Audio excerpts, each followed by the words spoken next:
샬롬 만나서 반갑습니다. 오늘 2월 26일 목요일이네요. 간밤에 잘 주무셨습니까? 오늘도 변함없이 하나님으로 주신 아침밥 먹고 영적으로 우리가 건강하게 하루를 살았으면 좋겠습니다.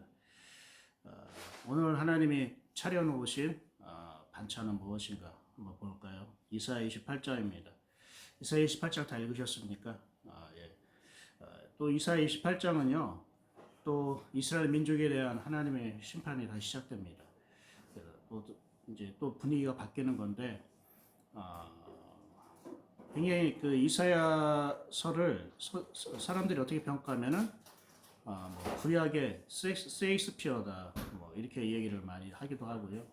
굉장히 문체라던가 문장, 표현 이런 것들이 구약에서 가장 아름답고 화려하고 굉장히 많은 비유와 또 의미를 많이 담고 있기도 하고요. 그렇습니다. 그래서 이사야서를 읽을 때 굉장히 많이 사람들이 재밌어 하기도 하고요. 또 자기 자신을 많이 또 보기도 하고 신약과 구약을 관통하는 굉장히 핵심적인 복음의 메시지가 이사야 속에 풍성하게 들어있죠. 한번 이사야 28장 시작하기 전에 좀 정리하면 이사야 1장부터 12장까지 이스라엘에 대한 심판이고요. 또 13장부터 23장까지 이스라엘 주변 국가들에 대한 하나님의 심판이 있습니다. 그리고 24장부터 우리 어제까지 살펴봤던 28장까지가 이사야 구약의 계시록, 묵시록이라고 불려지는 부분이고요. 그리고 이사야 28장부터 35장까지 또 이스라엘에 대한 심판입니다. 처음에 나왔던 1장부터 12장까지도 이스라엘 심판, 그리고 오늘 28장부터 35절까지도 이스라엘에 대한 심판인데 이 두 개가 좀 차이가 있습니다. 시대가 달라요. 1장부터 12장까지는 이스라엘의 아하스 왕이 치리하던 때요. 아하스 왕이 다스렸을 때에 하나님이 그들을 향한 하나님의 경고고 심판이고요. 28장부터 35장까지는 히스기야 시대에 하나님께서 경고하시고 심판하는 말씀이라는 걸 꼭 아셨으면 좋겠습니다. 사실 아하스 왕이나 히스기야 왕이나 우리가 보면은 그 하나님을 또 잘 믿으려고 올바로 믿으려고 애쓰고 노력했던 흔적들이 보이거든요. 근데 전반적으로 봤을 때에 하나님이 그들을 경고하시고 심판하신 이유는 딱 한 가지입니다. 속사람이 바뀌지 않았다는 거예요. 속사람이 하나님께서 변화시키기 위해서 우리에게 이런 말씀을 주시는 건데 우리는 겉으로만 듣고 깨닫고 우리가 속까지 달라지지 않는 거예요. 속까지 달라졌다는 거는 완전히 내가 존재가 새로워지고 내 인생의 방향과 목적이 완전히 뒤바뀌는 거예요. 완전히 새로워지는 거거든요. 새로 지음을 받는 거예요.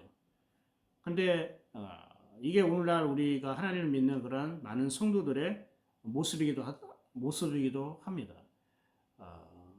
겉에 있는 행동, 표현, 예의, 이런 정도, 고백, 깨달음, 이 정도만 우리가 많이 변화가 되고, 우리 속의 행동까지 확실하게 변화되는 사람이 많지 않다는 것입니다. 우리가 속사람이 변화돼야 여러분 구원받은 거예요.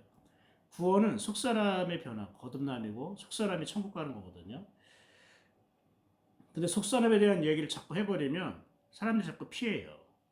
속사람에 대한 얘기하면 듣기 싫어하고 속사람에 대해서 얘기하면 자꾸 그 자리를 되게 힘들어합니다. 왜냐하면 그 속사람이 내 자아거든요. 내 자아를 건드는 것은 뭐 하나님도 용서하지 않겠다. 뭐 대부분 오늘날 우리 사람들이 굉장히 그런 마인드를 많이 갖고 있는 것 같아요. 하나님 다른 건 다 건드려도 내 자아는 건들지 마십시오. 이렇게 다짐해서 신앙생활 하는 사람들도 없지 않아 있는 것 같기도 하고요. 그래서 자꾸 복음이 희석화되는 거예요. 그냥 평안과 위로, 뭐 격려, 이런 정도의 말씀밖에 못 듣는 거예요. 속사람이 변화되려면은 정말 강한 불방망이 같은 것이 임해야 되고요. 내 속 마음밭을 경적하고 뒤집어야 되고 이것이 바로 우리의 속사람이 변화되어지는 과정이고 그런 은혜인데, 우리는 그렇게까지 하나님께 내 자신을 내어 맡기고 하나님 내 속사람이 내 자아가 완전하게 뒤바뀌어지기 원합니다. 새로워지기 원합니다.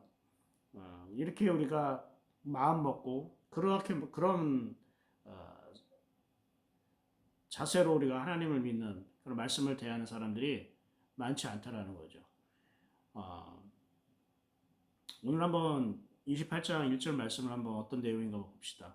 에브라함의 술 취한 자들의 교만한 면류관은 화 있을진저 술에 빠진 자의 성 영화로운 관같이 기름진 골짜기 꼭대기에 세운 성이여 쇠져가는 꽃 같으니 화 있을지니라. 여기서 보면은 교만한 면류관, 쇠져나는 꽃, 이렇게 이스라엘 하나님을 믿는 백성들의 모습을, 영적인 실태를 이렇게 표현하고 있어요. 교만한 면류관, 그리고 쇠전에 가는 꽃, 교만한 면류관, 쇠전에 가는 꽃. 근데 겉으로 볼 때는 뭐예요? 영화로운 관 같고 기름진 골짜기의 꼭대기에 있는 성이라고 얘기하는 거예요. 그러니까 자기가 아직 겉으로는 신앙생활을 열심히 한다고 생각하고 있는 것 같아요. 하나님도 어느 정도 알고 있고 말씀도 많이 자기가 관심 있고 듣고 있다고 생각하는 거예요. 그런데 하나님 볼 때는 교만한 면류관이고 쇠전에 가는 꽃이라고 말하는 거예요. 얼마 있지 않아 그것이 다 떨어질 것이요. 떨어질 것이다라고 얘기하는 거예요. 면류관인데 교만한 면류관이라는 건 무엇입니까? 면류관이라는 것은 승리의 상징이거든요. 하나님의 자녀됨의 상징인데 교만하다는 건 무엇입니까? 교만하다는 건 다른 말로 말하면은 하나님보다 다른 걸 더 의지하는 걸 교만하다고 말하는 거예요. 원래 교만하다는 것은 올라간다, 높이 올라간다, 솟아오른다 이런 뜻이거든요. 그러니까 내 생각과 내 마음이 하나님보다 더 높이 솟아오르는 거예요. 그게 바로 교만하다는 것입니다. 그 교만한 사람의 특징이 뭐냐면은 하나님께 묻지 않습니다. 성경에서 찾아보지 않습니다. 그냥 자기 상식으로, 자기 생각으로 결정하고 판단합니다. 이게 교만하는 겁니다. 겸손한 사람은요, 하나님께 항상 묻습니다. 하나님의 말씀, 성경에 하나님께서 어떻게 말씀하고 있는지, 이 문제에 대해서 지금 내 삶에 대해서 어떻게 말씀하고 나에게 가르치고 있는지 구하고 찾고 두드립니다. 이게 겸손한 것입니다. 그러면서 3절에 이렇게 얘기합니다. 에브라임의 술 취한 자들의 교만한 면류관이 발에 밟힐 것이라. 어떻게 밟힌다는 겁니까? 2절 보십시오. 주께 있는 강하고 힘 있는 자가 쏟아지는 우박같이 이렇게 얘기를 하잖아요. 이건 하나님이 쓰시는 이스라엘 주변의 강대국을 말하는 거예요. 이스라엘 주변의 강대국에 의해서 너희가 교만하면은 그들에 의해서 너희가 짓밟힐 거야. 다른 말로 말하면은 우리가 하나님을 믿다가 교만함에 빠지게 되면 내 주변에 있는 사람들로 인해서 아니면 내 주변에 있는 환경으로 인해서 우리의 교만한 면류관을 밟으신다는 뜻입니다. 그래서 갑자기 이런 경우예요. 갑자기 어떤 사람이 나에게 배신을 한다던가 뒤통수를 친다던가 나를 굉장히 괴롭힌다던가 힘들게 한다던가 이것이 내가 교만했을 때에 하나님께서 쓰시는 방법이에요. 내 교만한 면류관을 밟으시는 방법이에요. 또 재정적으로도 어려움을 주십니다. 갑자기 사업 잘 되다가 여러 가지 연결된 연줄들을 끊게 하신다던가 아니면 재정적인 곤란함을 사업을 망하게 한다, 사업이 망한다던가 직장에서 갑자기 어떤 안 좋은 일이 생겨서 직장 생활을 할 수 없다던가 경제 활동을 할 수 있는 모든 하나님이 수단을 막으시는 거예요. 끊어버리는 거예요. 그것도 나의 교만한 면류관을 하나님께서 다스리는 방법입니다. 또 어떨 때는 질병이라던가 육체적으로 연약함을 주심으로 인해서 내 교만함을 꺾으시고 밟으시고 이게 다 하나님께서 하시는 것입니다. 그렇기 때문에 여러분이 내가 경제적으로 갑자기 어려움을 처한다던가 아니면은 사람과의 관계에 있어서 내가 굉장히 불편함을 겪게 되고 핍박이라던가 아니면 어려움을 당하게 되고 육체적으로도 내가 여러 가지 쇠약해지고 없었던 질병이 생긴다던가 괴로운 어떤 일들이 생긴다던가 할 때에 이것이 나의 교만함으로 인한 하나님의 다스림인지 우리가 그걸 생각해 볼 수 있어야 되는 것입니다. 그런데 하나님이 교만함을 다스리기 위해서 쓰실 때에는 잘 몰라요. 왜냐면은 기도하지 않기 때문에. 교만한 사람은 고통이 와도 어려움이 와도 기도의 자리에 서지 않아요. 오히려 겸손하고 믿음으로 산 사람들이 고난과 역경과 고통과 재정적인 어려움과 육체의 질병을 얻을 때에 더 주님께 나아가 기도의 자리에 있어요. 더 말씀을 붙잡고 매달려요. 그래서 여러분, 교만하다는 것을 내가 알려면은 내가 어려움을 겪을 때에 갑자기 인간관계가 틀어져 가지고 어떠한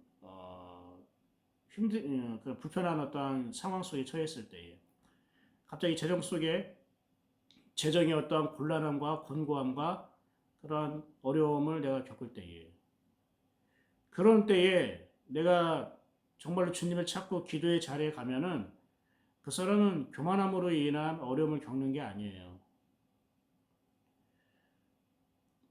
기도의 자리 찾지 않고 말씀으로 돌아가지 않으면 나의 교만함의 면류감을 깨트리기 위해서 하나님이 이렇게 하신 거구나. 이걸 우리가 알아야 된다는 거예요. 그러니까 여러분이 오늘 말씀을 통해서 한번 자신을 한번 살펴보시고 자기 가정을 한번 돌아보시길 바랍니다. 이 어려움이 교만함으로 인한 것인지 아니면 하나님의 또 때와 섭리가 있어서 그래야 되는 건지. 하나님의 때와 섭리가 있으면요. 변함없이 하나님을 향한 마음을 가지고 기다리면 되는 겁니다. 기다리는 것도 믿음이거든요. 근데 교만함으로 인해서 지금 어려운 일을 겪고 있다라고 한다면 그냥 반드시 빨리 하나님께 나아가서 회개하고 하나님께 돌아가야 되는 것이고요. 기도의 자리에 서야 됩니다. 날마다. 이스라엘 백성이 왜 망했는지 아십니까? 교만해서 망했다. 죄를 지어서 망했다 하지만 딱 한 가지입니다. 회개하지 않아서 망한 겁니다.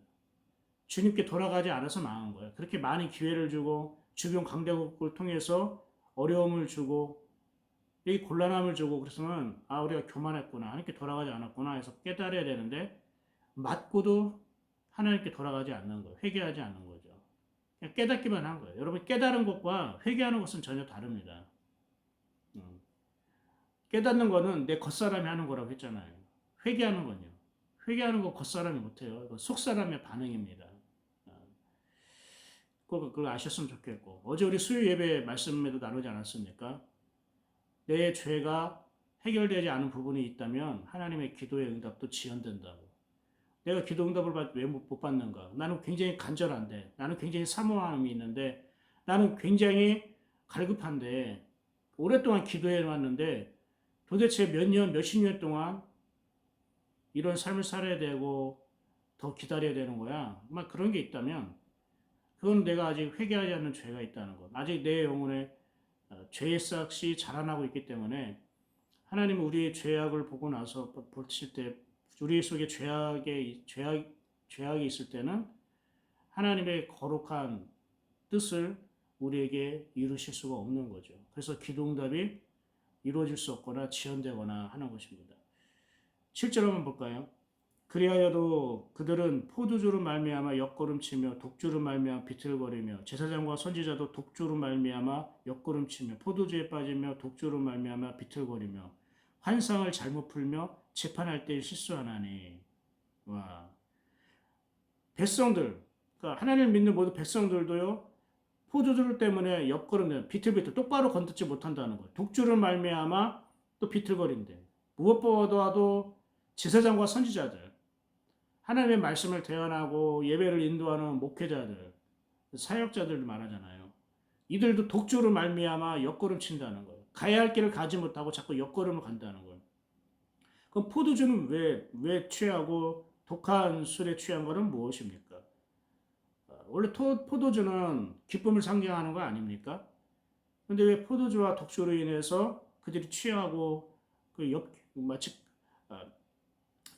비틀거리며 걷고 무엇보다 환상을 잘못 풀고 재판할 때 실수한다는 건 뭘까? 하나님 말씀대로 전하지 않는다는 걸 말하는. 이건 자기 자신이에요. 포도주와 독주는 뭡니까? 자기 자신에 취한 겁니다. 포도주를 먹을 때에는 기쁜 일이 있기 때문에 포도주를 먹는 겁니다. 그러니까 뭔가 좋은 일이 생겨요. 기쁜 일이 생긴 거예요. 근데 그게 너무 취하다 보니까 하나님의 뜻과 하나님의 분별력을 잃어버리고 그냥 자기 만족에 그냥 아주 가득 찬 겁니다. 자기 만족에 가득 찬 거예요. 그리고 신앙생활도 하나님 믿는 것도 자기 만족을 위해서 믿는 사람이 굉장히 많습니다. 자기가 만족스러우면 하나님께 은혜 받았고요. 막 교회도 좋고요. 뭐 자기가 만족하면은 뭐 성도들도 예뻐 보이고 봉사하는 것도 신나고 뭐 다 좋습니다. 자기가 만족하면. 근데 자기가 만족하지 않으면요. 아무리 은혜롭고 아무리 내가 은혜의 자리에 있고 말씀의 자리에 있어도요. 뭐 불평하고 원망하고 감사하지 않고 부정적이고 자기가 만족하느냐 만족하지 않느냐가 예배의 기준이 되고 하나님 믿는 신앙의 기준이 되어버리는 거예요. 백성들이 하나님께서 공고함과 어려움을 해결해 주시고 평탄함을 주셨어요. 평안함을 주셨어요. 야, 이제 우리가 하나님 은혜를 받고 이제 평안한 삶을 사는구나. 하나님의 축복을 받는구나. 그러면은 더 주님과 함께 동행할 수 있는 그런 모습으로 살아야 되는데 그냥 자기 망족에 취해가지고 하나님의 말씀도 분별하지 못하고 자기 생각의 기준이 되어버리는 거예요. 총체적으로 영적으로 어려움에 빠졌다고 우리가 할 수가 있습니다. 그러면서 이렇게 얘기합니다. 10절 대저 경계에 경계를 더하며 경계에 경계를 더하며 교훈에 교훈을 더하며 교훈에 교훈을 더하여 여기서도 조금 저기서도 조금 하는구나. 예. 이게 무엇을 말합니까? 경계와 교훈이 나오고 여기서 조금 저기서 조금 하는데 하나님이 이스라엘 백성을 돌이키고 가르치기 위해서 그들의 삶 속에 들어가서 조금씩 하나님의 말씀의 범위, 하나님의 뜻, 하나님의 어떠한 마음 이런 것들을 가르쳐 주시는 거예요. 그런데 이런 것들을 옳게 좋은 마음으로 받아들이는 게 아니라 왜 하나님을 우리를 어린아이 취급하십니까? 사실 이것 뭐냐면 9절에 보면은 젖 떨어져 품을 떠난 자들에게 하려는가. 젖이 떨어진 이제 젖을 먹지 않는 어린아이 있잖아요. 이제 젖을 막 뗀 어린아이. 그래도 어린아이잖아요. 그래봤자 2살, 3살 뭐 정도밖에 되지 않겠어요? 그런 어린아이들에게 가르치는 듯한 말씀을 왜 우리에게 가르치냐. 우리를 뭘로 보고 이렇게 좀 불평과 불만을 지금 토로하는 것이에요. 그런데 하나님은 뭐라고 합니까? 이런 얘기입니다. 하나님은 그럼에도 불구하고 12절 볼까요? 너희는 곤비한 자에게 안식을 주라 하셨으나 그들이 듣지 아니하였으므로 13절 여호와께서 그들에게 말씀하시되 경계에 경계를 더하며 경계에 경계를 더하며 교훈에 교훈을 더하며 교훈에 교훈을 더하고 여기서도 조금 저기서도 조금 하사 그들이 가다가 뒤로 넘어져 부러지며 걸리며 붙잡히게 하시리라. 무슨 말이십니까? 하나님께서 뭐라고 하시는 거예요? 그러니까 경계에 경계를 더하고 교훈에 교훈을 더하는 거. 너희들이 말씀을 듣고도 돌아서지 않고 깨닫지 못하니까 너희 속사람이 변하지 않으니까 어린아이 취급하듯이 내가 하나씩 가르칠 수밖에 없다는 거예요. 근데 너희들은 불평불만하는구나. 내 수준을 뭘로 보고 이런 어린아이들이나 들을 수 있는 수준으로 하나님이 가르치고 말씀하십니까? 근데 하나님이 지금 이렇게 얘기를 해도요. 그들이 가다가 뒤로 넘어져 다치게 하고 덫에 걸려서 잡히게 하려 한다라는 거는요. 이 어린아이 수준의 같은 말씀을 줘도 그들은 거기에 대해서 반응하지 않고 그 말씀을 자기의 기준으로 삶의 기준으로 삼지 않는다고 말씀하시는 거예요. 그러니까 아무리 깊이 있는 말씀을 들어도요. 내 속사람이 변화되지 않으면 하나님이 다시 수준을 낮춰서 경계에 경계를 더하고 교훈에 교훈을 더하는 아주 기본적이고 기초적인 어린아이들에게 하는 말씀으로 하나님께서 다가오실 수밖에 없는 거예요. 교만하다는 거 이렇게 무서워요. 처음에는 이 어린아이 같은 수준의 말씀을 줘도 정말 눈물을 흘리며 감사하며 듣다가도요, 이 교만해지잖아요. 그러면 왜 나에게 이런 수준으로 나를 취급하느냐, 대우하느냐, 나를 뭘로 보냐, 이렇게 또 불평하는 수도 있다는 것입니다. 여러분은 그렇지 않다고 저는 생각을 합니다. 14절 볼까요? 이러므로 예루살렘에서 이 백성을 다스리는 너희 오만한 자여 여호와의 말씀을 들을지어다. 여러분 이게 너무나 감사한 거 아닙니까? 오만한 자, 교만한 자에게 지금 얘기하잖아요. 근데 지금 하나님 뭐라고 합니까? 여호와의 말씀을 들을지어다. 아니 교만하고 오만한데 하나님 무슨 말씀을 주십니까? 그냥 안 주시면 되잖아요.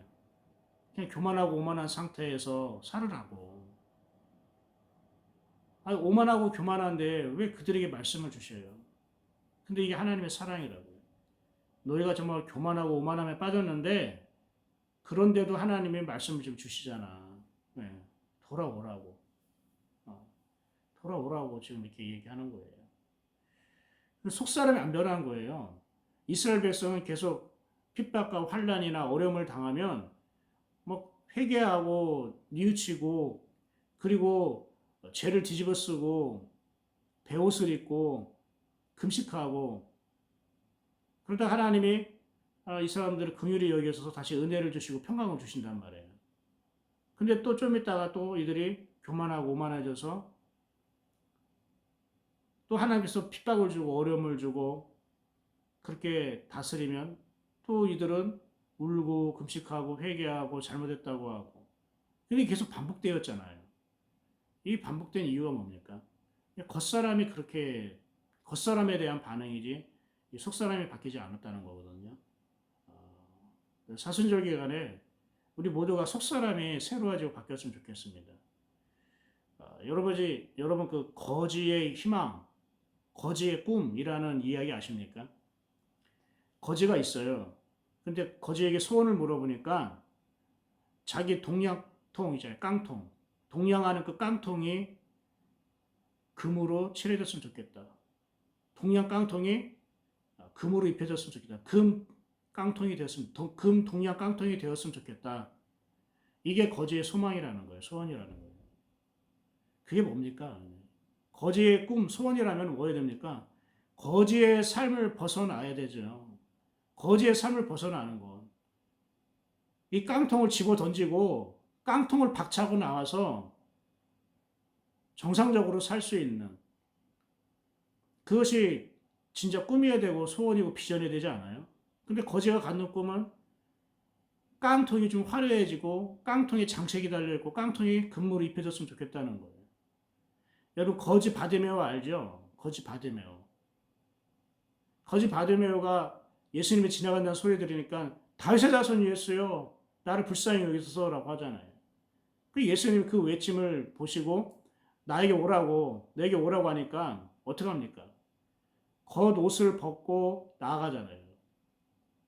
내가 그동안 이 겉옷은 거지인 나를 보여주고 나를 불쌍하게 만드는 거고 그래서 이 겉옷 때문에 내가 먹고 살 수 있었고 이 겉옷 때문에 사람들이 날 불쌍히 해서 동양질을 할 수 있었어. 근데 그 겉옷을 벗었다는 건 뭡니까? 거지가 동양 깡통을 차버리고 박차고 내가 새로워지길 원한다고 달려오는 걸 같은 거예요. 아니 거지 바디메오는 겉옷을 벗어버렸잖아요. 거지 바디메오가 그 겉옷을 벗어. 그 네가 원하는 게 뭐냐 하면은 주님 원하시면 제 겉옷을 황금 겉옷으로 바꿔줄 수 있습니다. 뭐 이랬습니까? 주님 제 밥그릇을 금으로 입혀줄 수 있습니다. 이렇겠습니까? 바디메오의 소원이 뭡니까? 복이 원하는 겁니다. 속사람이 완전히 바뀐다는 거예요. 내 존재가 내 정말로 자아가 완전히 바뀌는 내 속사람이 새로워지고 거듭나는 그런 존재가 되길 원합니다. 바디메오가 그렇게 해야 돼요. 거지의 소원이라면 이 바디메오처럼 이렇게 바뀌어야죠. 네 소원이 뭐냐? 아, 예, 제 깡통, 동양 깡통에 금으로 입혀졌으면 좋겠습니다. 그래봤자 거진데. 이 얘기를 왜 하냐면, 하나님을 믿는 게 이렇다는 거예요. 내 속사람이 변화될 생각은 안 하고, 겉으로 좀 형편이 좋아지는 것, 좀 취업이 되는 것, 좀 길이 열리는 것, 이런 거에 만족하고 이것을 위해서 기도하고, 결국 우리가 속사람이 변하지 않고 내 동양 깡통, 내가 입고 있는 겉옷, 이것이 좀 바뀌어지고 예뻐지고 금으로 입혀지고, 우리가 그거를 구하려고 내가 하나님께 기도하고 예배하고 하나님 말씀을 듣는 게 아니지 않습니까? 근데 우리는 어떻습니까? 동양 깡통이 금으로 입혀지는 것을과 같이 그런 태도로 그런 마음으로 우리가 하나님을 믿는 거 아닙니까? 그렇게 우리가 바라고 소망하는 거 아닙니까? 하나님께? 아닙니다. 여러분, 그거 하나님께서 그냥 한순간에 교만한 면류관을 짓밟듯이 밟을 수도 있는 거고요. 시들어가는 꽃처럼 우리에게 그렇게 여겨질 수 있는 거예요. 그거는 시들어가는 꽃이에요. 바디메올처럼 겉옷을 완전히 벗어버리고 주님께 매달려야 됩니다. 보기 원합니다. 무슨 뜻입니까? 이전까지 내가 보던 것이 아니라 주님 내에게 새 눈을 열어 주옵소서. 영의 눈을 열어 주시옵소서. 봐야 될 것을 보게 하옵소서. 하나님이 보는 걸 보길 원합니다. 하나님의 시각으로 보길 원합니다. 내 삶이든 내 직장이든 내 영혼이든 우리 자녀든 하나님이 보게 하는 것을 보길 원합니다. 그 눈을 열어 주시옵소서. 새롭게 내가 걷길 원합니다. 새로운 하나님의 나라를, 내 눈이 열려서 하나님의 나라를 보길 원합니다. 이게 우리의 정말로 비전이 되고 소망이 되어야 되지 않겠습니까? 오늘 29절 말씀이 있는데 이걸 다 나눌 수는 없습니다. 결국은 하나님께서 이렇게 이스라엘 백성을 심판한다고 하지만요, 결국 남은 자들에게는 하나님은 그들에게 어렵고 힘들게 남아있지만 남은 자들에게는 하나님께서 빛을 주시고요, 생명을 주시고 새싹이 돋아나게 하신다고 약속을 하십니다. 오늘 말씀을 통해 우리가 더욱더 겉사람이 잠깐 좋아지는 게 아니라 속사람이 완전히 우리가 변화되어지는 그런 소망을, 그런 비전을 가졌으면 좋겠습니다. 기도하겠습니다. 하나님 감사합니다. 다시 하나님 이스라엘 백성을 향한 경고와 심판의 말씀을 시작하셨습니다. 여전히 변화되지 않는 그들의 모습이 마치 우리가 겉사람의 형편만 달라지기를 원하는 정말 교만하고 오만한 우리의 영적인 모습이 아닌가 생각이 듭니다. 하나님 아버지,